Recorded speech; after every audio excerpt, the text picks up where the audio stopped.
All the Bible verses about marrying non-believers. 2 Corinthians 6:14. 14 Do not be yoked together with unbelievers.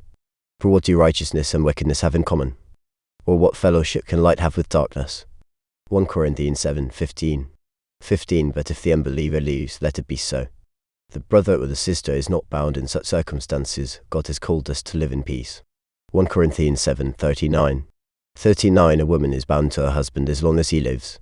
But if her husband dies, she is free to marry anyone she wishes, but he must belong to the Lord. 1 Corinthians 7:12-16. 12 To the rest I say this I, not the Lord, if any brother has a wife who is not a believer and she is willing to live with him, he must not divorce her. 13 And if a woman has a husband who is not a believer and he is willing to live with her, she must not divorce him. 14 For the unbelieving husband has been sanctified through his wife, and the unbelieving wife has been sanctified through her believing husband. Otherwise your children would be unclean, but as it is, they are holy. 15 But if the unbeliever leaves, let it be so. The brother or the sister is not bound in such circumstances. God has called us to live in peace. 16 How do you know, wife, whether you will save your husband? Or how do you know, husband, whether you will save your wife? 1 Peter 3:1. 1 Wives, in the same way submit yourselves to your own husbands, so that, if any of them do not believe the word, they may be won over without words by the behavior of their wives. 1 Corinthians 15:33. 33 Do not be misled. Bad company corrupts good character. 52. 1 Corinthians 7:140. 1 Now for the matters you wrote about, it is good for a man not to have sexual relations with a woman.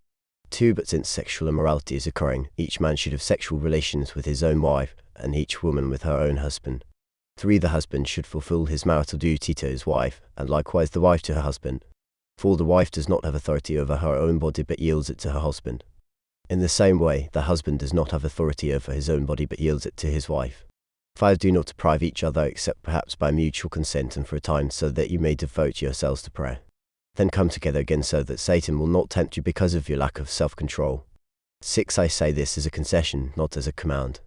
7 I wish that all of you were as I am. But each of you has your own gift from God. One has this gift, another has that. 8 Now to the unmarried 19 and the widows I say, it is good for them to stay unmarried, as I do.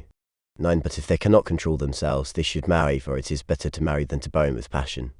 10 To the married I give this command, not I, but the Lord, a wife must not separate from her husband. 11 But if she does, she must remain unmarried or else be reconciled to her husband. And a husband must not divorce his wife. 12 To the rest I say this I, not the Lord, if any brother has a wife who is not a believer and she is willing to live with him, he must not divorce her. 13 And if a woman has a husband who is not a believer and he is willing to live with her, she must not divorce him. 14 For the unbelieving husband has been sanctified through his wife, and the unbelieving wife has been sanctified through her believing husband. Otherwise your children would be unclean, but as it is, they are holy. 15 But if the unbeliever leaves, let it be so. The brother or the sister is not bound in such circumstances. God has called us to live in peace. 16 How do you know, wife, whether you will save your husband? Or how do you know, husband, whether you will save your wife?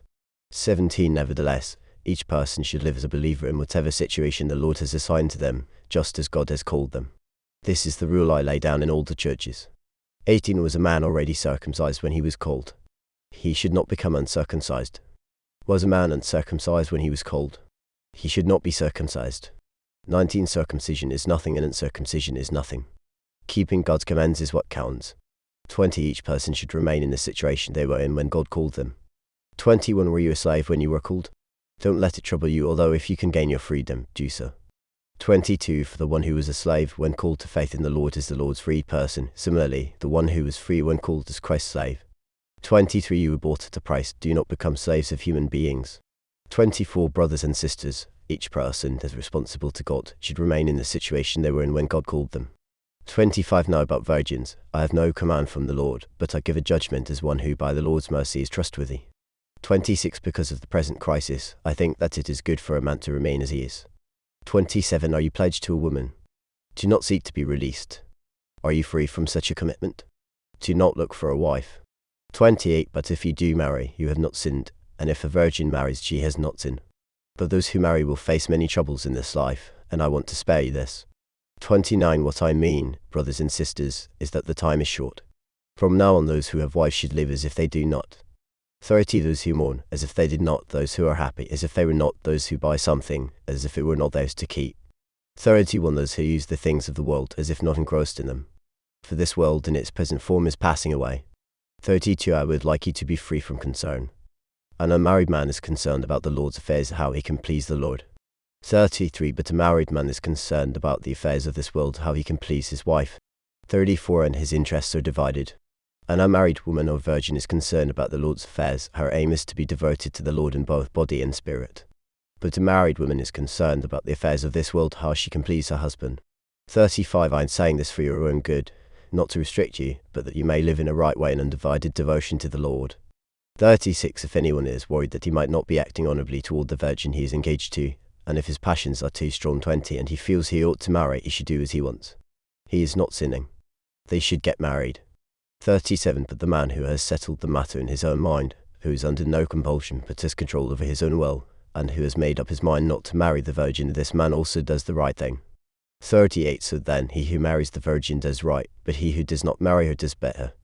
21. 39 A woman is bound to her husband as long as he lives. But if her husband dies, she is free to marry anyone she wishes, but he must belong to the Lord.